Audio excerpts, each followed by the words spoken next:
ఓం మహాగణాధిపతయే నమః. ఓం గురుభ్యో నమః. ఓం శ్రీమాత్రే నమః.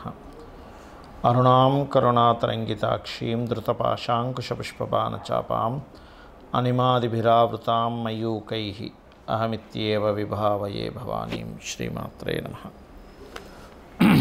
సెప్టెంబర్ మాస ఫలితాలు కనుక చూసుకున్నట్లయితే ఈ యొక్క మాసంలో 2 గ్రహణాలు వస్తున్నాయి. 7వ తేదీ ఒకటి, అక్కడి నుంచి 15 రోజుల తర్వాత ఒక గ్రహణం, అంటే చంద్ర సూర్య గ్రహణాలు రావడము. ఈ యొక్క మాసంలో 4 గ్రహాలు మారుతున్నాయి. ఏమిటా 4 గ్రహాలు అంటే, కుజుడు కన్యారాశి నుంచి తులారాశిలోకి 15వ తేదీ మారుతున్నాడు. మరియు అదేవిధంగా రవి సింహం నుంచి కన్యారాశిలోకి, శుక్రుడు 17వ తేదీ మారుతున్నాడు. శుక్రుడు 15వ తేదీ, బుధుడు 16, అంటే 15, 16, 17 తేదీల్లో 4 గ్రహాలు మారుతున్నాయి. ఈ యొక్క గ్రహస్థితిని అనుసరించి ద్వాదశ లగ్నాల వారికి, లగ్నం తెలియని వారి రాశి వారికి ఎటువంటి ఫలితములు జరగనున్నాయి, ఏ విషయాల్లో జాగ్రత్త పడాలి అనేటువంటి విషయాలు చెప్తుంది నేనైనప్పటికీ కూడా చెప్పిస్తుంది సాక్షాత్ లలితామ్మవారిగా భావిస్తూ ఒక్కొక్క విషయం గురించి మనం తెలుసుకుందాం. వృశ్చిక లగ్నము, వృశ్చిక రాశి. వృశ్చికం వారికి కనుక చూసుకున్నట్లయితే ప్రధానంగా ఇక్కడ లగ్న షష్టమాధిపతి అయినటువంటి కుజుడు 6వ స్థానంలో 17వ తేదీ వరకు ఉంటాడు. కాబట్టి 15 వరకు ఈ శత్రువుపై జయము, కాంపిటేటివ్ మూలంగా కలిసి రావడం అనేటువంటిది ఉంటుంది. కాకపోతే 15వ తేదీ నుంచి మీకు ఎప్పుడైతే మీ లగ్నాధిపతి 12లోకి వెళ్తాడో అక్కడి నుంచి మీరు ఖర్చులకు సంబంధించిన విషయంలో కొంత జాగ్రత్తగా ఉండాలి. వ్యాపార మూలంగా చాలా చక్కటి ధనయోగము, మంచి గ్రోత్ అనేటువంటిది ఉంటుంది 15 తర్వాత నుంచి. ఎప్పుడైతే మీకు లాభస్థానంలోకి రవి బుధులు వస్తున్నారు 16, 17 తేదీ నుంచి. అలాగే కొద్దిగా ఏదైనా గృహము, వాహనము, కొన్ని కంపెనీస్ ఎస్టాబ్లిష్ చేసే విషయంలోని, ఆఫీస్ నిర్మాణం చేసుకునే విషయంలోని, ఆన్లైన్లో చేసేటువంటి ఏదైనా ప్రాపర్టీ కోసం చేసే విషయాల్లోని కొంత జాగ్రత్తగా ఉండాలి.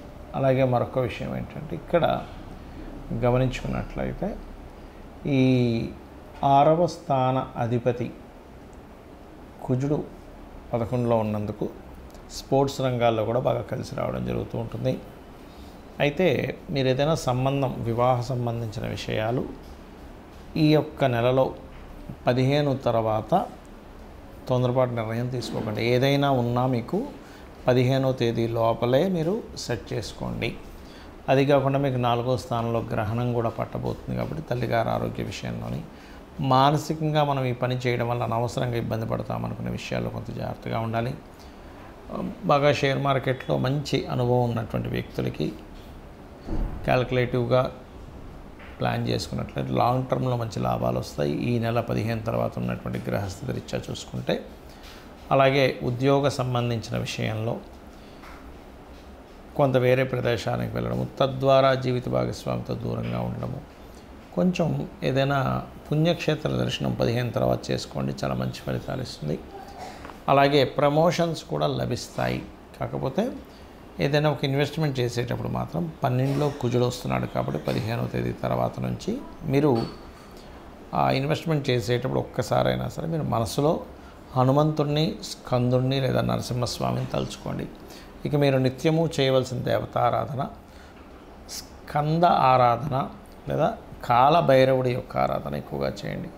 ఎంత చేస్తే అంత బాగుంటుంది. మీ యొక్క సంతానానికి కూడా అనుకూలమైనటువంటి వాతావరణం ఉంటుంది. వాళ్ళ జీవితంలో వాళ్ళు చేసేటువంటి కెరీర్ విషయంలోని, ఫైనాన్షియల్ విషయంలోని. చాలామందికి నన్ను ఎప్పుడూ అడుగుతున్న క్వశ్చన్కి ఈరోజు నేను మీకు ఒక క్లారిటీ ఇస్తాను. ఇక్కడ ఏంటంటే, జ్యోతిష్యం ఎక్కువ ప్రభావితం చేస్తుందా, వాస్తు ఎక్కువ ప్రభావితం చేస్తుందా అని అడుగుతున్నారు. ఇక్కడ మీరు ఒక విషయం గుర్తుపెట్టుకోండి, వాస్తు కంటే జాతకం చాలా ప్రధానం.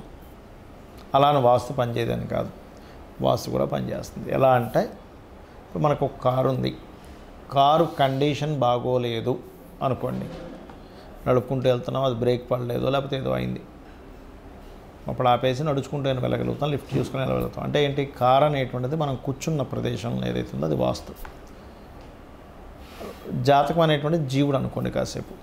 అంటే వాస్తు బాగోపోయినా వీడికి జాతకంలో బలం ఉంటే కనుక ఏదో రకంగా ముందుకు వెళ్తూ ఉంటాడు. కానీ అలా కాకుండా రెండు బాగున్నాయనుకోండి, అంటే జీవుడు స్ట్రెంగ్త్ఫుల్గా బాగున్నాడు, ఆరోగ్యంగా ఉన్నాడు, అలాగే వాస్తు బాగుంటుంది. అలా కాకుండా వాస్తు మాత్రమే బాగుంది, జీవుడు బాలేడు అంటే ఏమిటి? ఒక వ్యక్తి నీరసంగా ఉన్నాడు, బలం లేదు, కానీ వాడికి ఉన్న వాహనం తీసుకెళ్తుంది ఆ వ్యక్తిని. అంటే ఏమిటి? ఒకదానికొకటి సపోర్ట్ చేసుకుంటూ ఉంటాయి వాస్తు మరియు జ్యోతిష్యం. అయితే జాతక చక్రంలో చాలామంది ఏంటంటే ఏం తెలుసుకోవచ్చు అని అడుగుతూ ఉంటారు.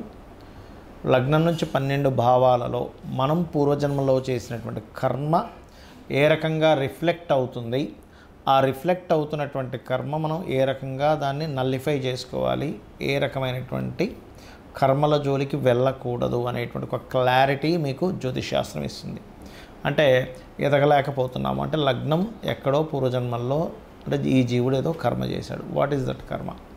ధనపరంగా రాణించలేకపోతున్నాడు అంటే ధనాధిపతి మీ లగ్నం నుంచి 2వ అధిపతి ఎలా ఉన్నాడు, దానివల్ల ఏం తెలుస్తుంది అంటే మీకు ఏ మార్గంలో ధనం వస్తుంది, ఏ మార్గంలో మీరు వెళ్తే బాగుంటుంది, సిబ్లింగ్స్తో ఎందుకు గొడవలు ఉన్నాయి, 3వ అధిపతి ఎలా ఉన్నాడు, పూర్వజన్మలో చేసిన కర్మ ఏ రూపంలో వస్తుంది, అలాంటప్పుడు వాళ్ళతో దూరంగా ఉంటే మంచిదా దగ్గరగా ఉంటే మంచిదా అనేటువంటిది ఉంటుంది. అలాగే చతుర్థ భావం ఏ గృహంలో ఉంటే బాగుంటుంది, ఏ డైరెక్షన్లో ఉంటే బాగుంటుంది, ఎప్పుడు మీరు ఇల్లు కట్టుకుంటారు, ఆ రకంగా సంతానం కానివ్వండి, వివాహం కానివ్వండి, ఆకస్మిక సంఘటనలు కానివ్వండి, మీరు చేసే వ్యాపారం బాగుంటుందా, ఉద్యోగం బాగుంటుందా అని కానివ్వండి, అలాగే ప్రధానంగా ఇక్కడ మీరు విదేశాలకు వెళ్తే బాగుంటుందా, ఎప్పుడు ఇన్వెస్ట్మెంట్ చేస్తే బాగుంటుంది, ఇటువంటి అన్నీ కూడా ఒక్కొక్క భావ సంబంధంగా మీకు ఫలితాలు అనేవి చాలా స్పష్టంగా తెలుస్తాయి. తత్సంబంధంగా మీరు ఒక రూట్ మీకు అర్థమవుతుంది మీ లైఫ్ గురించి. మరి వాస్తుకి సంబంధం ఏమిటి అంటే ఇందాక మనం అనుకున్నాం ఒక కారు ఒక మనిషి లాగా, ఆ రకంగా వాస్తు కూడా కేవలం మనం ఏదో 4 గోడలు కట్టేసుకున్నాం, ఒక బాత్రూమ్ పెట్టేసుకున్నాం, ఒక హాల్ కట్టేసుకున్నాం, బెడ్రూమ్ కట్టేసుకున్నాం, కిచెన్ పెట్టేసుకున్నాం అంటే కాకుండా వాస్తులో ప్రధానంగా అసలు మీకు ఏ డైరెక్షన్ పనికి వస్తుంది, ఆల్ డైరెక్షన్స్ ఈజ్ గుడ్. మీ పేరులో ఉండే మొదటి అక్షరం పరంగా వర్గు నిర్ధారణ అంటారు. ఆ వర్గు పరంగా మీకు ఏ ఫేసింగ్ పనికి వస్తుంది ఒకటి. రెండవది అది అద్దె గృహమైనా సొంత గృహమైనా మీకు పనిచేస్తుంది, గుర్తుపెట్టుకోండి. అయితే ఇక్కడ అద్దె గృహం అయితే 90% పనిచేస్తుంది, సొంత గృహం అయితే 100% పనిచేస్తుంది. మరి ఓనర్ పరిస్థితి ఏమిటని అడుగుతూ ఉంటారు. ఓనర్కి కూడా దాని యొక్క ప్రభావం ఒక 10% ఉంటుంది.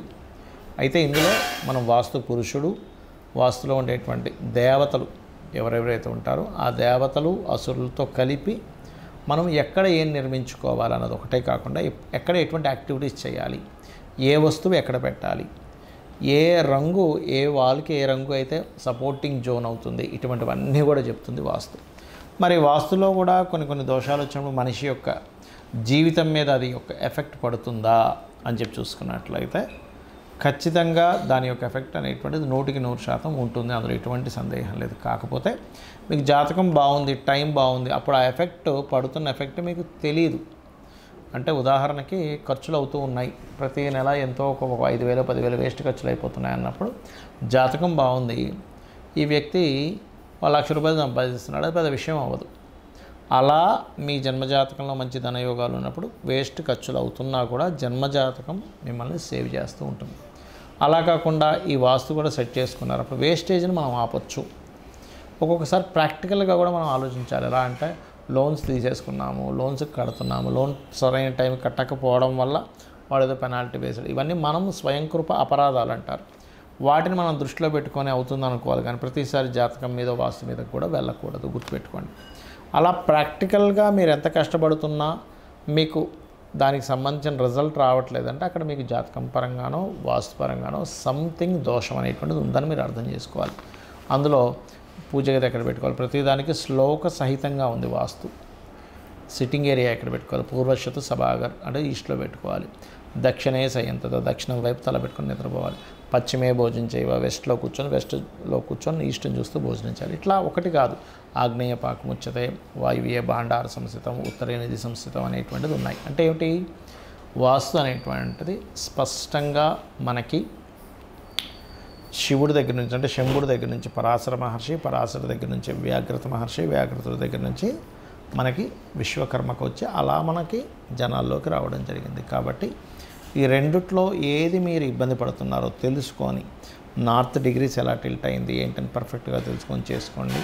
ఆ అమ్మవారి అనుగ్రహంతో మీరు మరింత అద్భుతమైన స్టేజ్కి వెళ్ళాలని మనస్ఫూర్తిగా కోరుకుంటూ శ్రీమాత్రే నమః.